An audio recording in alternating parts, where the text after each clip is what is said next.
नमस्ते, अपने चैनल में और लोकगीत में आप लोग का स्वागत करती हूँ। छोटा सा कलीरेज बहुत ही धमाकेदार कलीरेज अब आप लोग खाइएगा जरूर और कमेंट बॉक्स में जरूर बताइएगा कि आप लोग को कैसा लगा कलीरेज हमारा। सुना जाए यार, कमेंट करके जरूर बताओ जाए कैसे लगा हमारा। आप सबका कभी कभी तो थोड़ा सपोर्ट करते हैं। बड़ी की बगिया में फरी बाजमुनिया पिया भैला वाडेलरिया पिया ना। बड़ी की बगिया में फरी बाजमुनिया पिया भैला वाडेलरिया पिया ना। देखा ससुर तोड़ी लाए सासुरानी का खियाए। देखा ससुर तोड़ी लाए सासुरानी का खियाए। पिया हम खियावा जमुनिया पिया भैला वाडेलरिया पिया ना।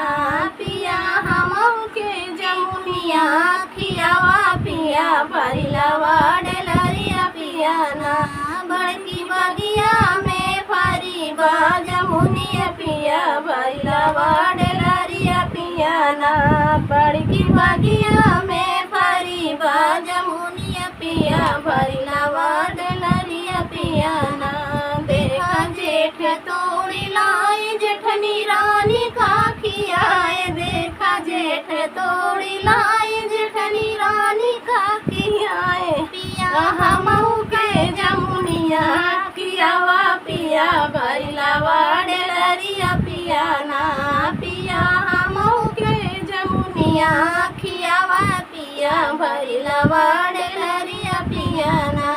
बड़की बगिया में फरी बाजमुनिया पिया भैला वाडेलरिया पिया ना। बड़की बगिया में फरी बाजमुनिया पिया भैला वाडेलरिया पिया ना।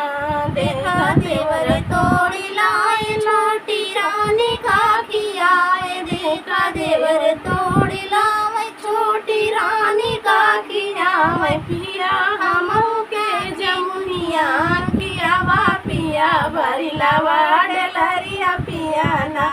पिया हम के जमुनिया खियावा पिया भैला वाडेलरिया पिया ना।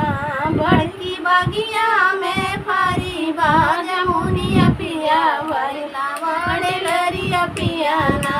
बड़की बगिया में फरी बाजमुनिया पिया भैला वाडेलरिया पिया ना।